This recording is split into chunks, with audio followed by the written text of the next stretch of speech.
Hello viewers, இன்னைக்கு நம்ம பார்க்க போறது ஒன் பீஸ் எபிசோட் 876 பார்ட் 2.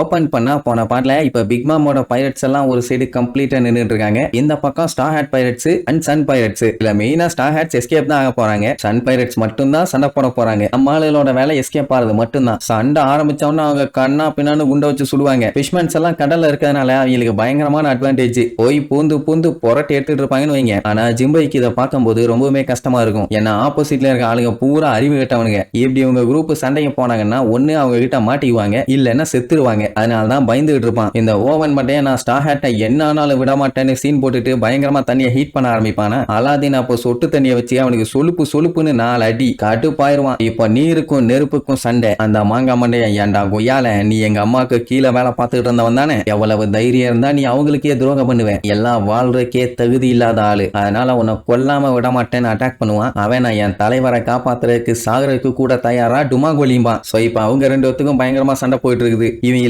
என்ன ஒண்ணு புரியலன்னா, எவ்வளவு பெரிய படைய வச்சிருக்காங்க. தம்மா கூண்டு ஒரு பைரட் கூட்டத்து கூட இவ்வளவு நேரம் சண்டை போட வேண்டி இருக்குது. ஏன் மிச்ச கப்பல்லாம் என்ன பூ பறிச்சுட்டு இருக்காங்களா? போய் ரவுண்டு கட்டி அட்டாக் பண்ண வேண்டியதானே. இல்ல சொல்லணுமான்னு சொல்லி வண்டையா திட்டி அனுப்பி விடுவான். உடனே மறுபடியும் பீரங்கிய வச்சு கண்ணா பின்னான்னு சுடுவாங்க. அலாதீன் பார்த்துட்டு சன் பைரட்ஸ்னா ஒன்னும் சாதாரண சொம்பங்க இல்ல, நம்ம என்னைக்குமே மாசு மரண மாசு, பின்வாங்காம நம்ம யாருன்னு காட்டுங்க அப்படின்ட்டு சண்டைக்கு எல்லாத்தையும் வெறியேத்தி உசுப்பேத்தி அனுப்பி விடுவான். போன வேகத்துல ஒவ்வொருத்தனா செத்து விழுந்துட்டு இருப்பாங்க. இது எல்லாத்தையுமே லைவா பார்த்துட்டு இருக்க நம்ம ஆளுக்கு ரொம்பவுமே கவலையா இருக்கும். ஆக்சுவலா எனக்கு ஒரு டவுட் என்னன்னா, அங்க அவங்க கிட்ட போய் எல்லாரும் இப்படி மாங்கன்னு சண்டை போடுறதுக்கு அத்தனை பேரும் கப்பலை புடிச்சுக்கிட்டு வேகமா நீந்தி இருந்தாங்கன்னா மொத்த கூட்டமுமே தப்பிச்சிருக்கலாமே. ஏன் இது அவங்க யோசிக்கல? முட்டா பயலுக. சரி, இப்ப அந்த கப்பலுக்கு முன்னாடி இருக்க சைட்ல பாத்தீங்கன்னா கண்ணா பின்னான்னு ஓட்டையா இருக்கிறதுனால இவங்களால ப்ராப்பரா விண்ட கேட்ச் பண்ணி மூவ் பண்ணி போக முடியல. கப்பல் அதனாலேயே ஸ்லோவா போகுது. இந்த மாதிரி நேரத்துல இப்படி சொங்கி மாதிரி போனா உருப்படாது. சோ முதல்ல அதை ரெடி பண்ணும்பா. அண்ட் அது மட்டும் இல்லாம இன்னும் ஒரு சில மணி நேரத்துல இவங்க பிக் மாமோட ஏரியா விட்டு வெளியில போயிருவாங்க. ஏன்னா இன்னும் கொஞ்சம் தூரம் தான் இருக்குது. அதனால எப்படியாச்சும் தப்பிச்சு போயிருங்கன்னு ஜிம்பை சொல்லுவான். ஏன்டா ஏன் அப்படி சொல்றேன்னு கேட்டா, என்னால அவங்களை விட்டுட்டு வர முடியாதுமா. அவன் வரலன்னா நம்ம போய் எப்படி அவனை விட்டுட்டு வருவான். அதனால நம்மளுமே இங்க இருந்து ஒரு கை பாத்திரலாமா. ஜிம்பை உடனே வண்டையா திட்டுவான். ஏன்னா அங்க வந்துகிட்டு இருக்கிறது பிக் மாமோட கப்பல். அதுகிட்ட இருந்தெல்லாம் எஸ்கேப் ஆறது வாய்ப்பே இல்லாத காரியம். அதுல இருந்து வர ஒரு குண்டு பட்டுச்சுன்னா போதும், நம்மளால கப்பல் ஸ்பாட்லயே முங்கிரும். கண்டிப்பா உங்களால தப்பிக்க முடியாது.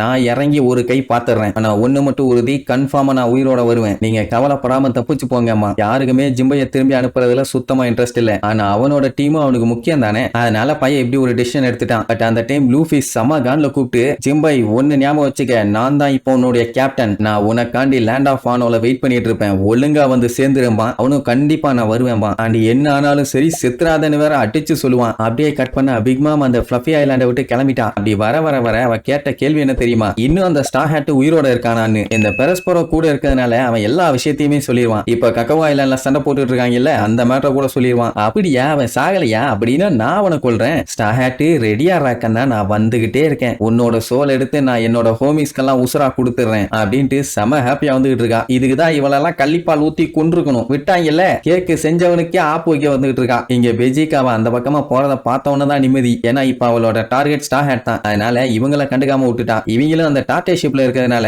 கண்டுபிடிக்கிறதும் கொஞ்சம் கஷ்டம் தான். என்ன இன்னும் சிஃபோனுக்கு லைட்டா பீதி இருக்கத்தான் செய்து. பிக் மாமால நம்ம ஆளுக்கு ஏதாச்சும் ஆயிருமோன்னு மறுபடியும் அவங்கள பார்க்கணும்னு ஆசைப்படுவா. சரி ரைட்டு, இப்போதைக்கு ஒரு சைடு சேஃப் ஆயிட்டாங்க. அதே நேரம் அலாதீன் ஓவனோட சண்டையை காட்டுறாங்க. வேற லெவல்ல இருக்கும். ஒக்காமக்கா இவனுங்க போற சண்டையில சுத்தி இருக்க எல்லாருமே திருச்சிருவானுங்கன்னா பாருங்க. ஒரு கட்டத்துல எங்கும் போது அலாதீனாலேயே முடியல. அப்பதான் கரெக்டா ஜிம்பையோட என்ட்ரி. ஏன்டா இங்க வந்தேன்னு கேட்டா, லூஃபி இப்போ இவனுக்குமே கேப்டன். சோ அப்படி இருக்கும்போது அவனை காப்பாத்துறது இவனோட கடமையும் தானே. அதனால அவங்கள ஒரு வழி பண்ணிடலான்னு உடனே அலாதீனுக்கு கடுப்பாயிரும். அவன் நினைச்சிட்டான், எங்களை அண்டர் எஸ்டிமேட் பண்ணிட்டு எங்களை காப்பாத்துறதுக்காக நீ வந்தியா அப்படின்னு. ஐ மீன் அது ஒரு செல்ல சண்டை தான், சீரியஸ் எல்லாம் இல்ல. ஆனா ஜிம்பைக்கு இவங்க ஆளுங்க யாரும் சாகக்கூடாது, எல்லாத்தையுமே காப்பாத்தி கூட்டு போகணும். அதனாலதான் களத்துல இறங்கிட்டான். வந்தா வெளியில காட்டுறாங்க சன் பைரட்ஸ் எல்லாம் ஒரு வழி பண்ணிட்டு இருக்காங்கன்னு வைங்க. எதுவா இருந்தாலும் சரி ஒரு கை பாத்துலான்னு சொல்லிட்டு இப்பதான் மூளையோட ஒரு வேலையை பார்ப்பாங்க. ஸ்டார் ஹேட்டுக்கும் பிக் மாமோட பைரட்டுக்கும் நடுவுல இருக்குமே அந்த கேப், அதுல ஒரு பெரிய சுழல் ஒன்று உருவாக்குவானுங்க. சோ அப்படி இருக்கும்போது அவங்க அதுல மாட்டினானுங்கன்னா கன்ஃபார்மா சங்கு தான். இந்த கேப்ல இவங்க எஸ்கேப் ஆனாதான் உண்டு. அதனால கப்பலை அடிச்சு ஓட்டுவாங்க. ஒரு வழியா டிஸ்டன்ஸை பிடிச்சாச்சு. ஆக்சுவலா ஜிம்பை சொல்லிட்டு தான் இறங்கி இருப்பான். அதாவது கடல்ல ஒரு பெரிய வேர்ல்பூல் ஒன்னு கிரியேட் பண்ண போறேன்னு. சொன்ன மாதிரியே வேலையும் செஞ்சு இப்ப இவங்களையும் காப்பாத்திட்டான். இப்ப ஜிம்பை மட்டும் அவங்களுக்கு திரும்பி வந்தா போதும். ஏன்னா ஆல்மோஸ்ட் அவங்க தப்பிச்சிட்டாங்க. இதுக்கப்புறம் அங்க விரட்டி வந்து பிடிக்கிறதுங்கிறதெல்லாம் கஷ்டம் தான். ஏன்னா சன் பைரட்ஸ் பேக்கப் இருக்காங்களே. அதே நேரம் இந்த நியூஸ் பேப்பர் போடுமே குக்கு பறவை, அதை என்ன பண்ணும், மார்கனியஸ்டஸையும் அழகா உட்கார வச்சு அங்க இருந்து காப்பாத்தி தூக்கிட்டு போயிடும். அவங்களுக்கு தெரியும் இதுக்கு மேல அங்க இருந்தாங்கன்னா இவங்களுக்கு தான் சம்பவம்னு. அப்போ அவன் மேல இருந்து ஸ்டார் ஹேட்ஸை பார்த்துட்டு தப்பிக்கிட்டும் அவன் இங்க இருந்து தப்பிச்சு போகட்டும்னு கத்துவான். நீ ஏன்டா அவனுக்கு சப்போர்ட் பண்றேன்னு கேட்டா அப்பந்தான் அவன் என்ன சொல்லுவான், உனக்கு ஒஸ்ட் ஜெனரேஷனை பத்தி இன்னும் தெரியல. அதுல ட்ரஃபால்கர்லா, ஆசில் Hawkins, red black X Drake, Scratchmen Apoo, Capone gang Bege, jewelry Bonney, mad monk Urouge, Eustass Kid, murder mission killer, black beard, Marshall D Teach, கடைசியா இருக்குது நம்ம straw hat monkey D Luffy. இவங்க எல்லாரும் தான் இப்போதைக்கு இருக்கிற worst generation. இதுல தான் ஒருத்தன் கிங் ஆஃப் த பைரட் ஆக போறான், அதுவும் சீக்கிரமாவேன்னு சொல்லிட்டு மார்கன் அடிச்சு சொல்லுவான். அது யாரு என்னன்னு நமக்கே நல்லா தெரியும். ஒருவேளை ஏதாச்சும் ட்விஸ்ட் வச்சாலும் வைப்பானு இல்ல. சரி, நீங்க இதுல கிங் ஆஃப் த பைரட் ஆகிறதுக்கு யாருக்கு தகுதி இருக்குன்னு கீழே கமெண்ட் பண்ணுங்க. பிக் மாம் வந்து என்னென்னலாம் சம்பவம் பண்ண போறான்னு நம்ம அடுத்தடுத்த எபிசோட்ல பார்க்கலாம். டாடா.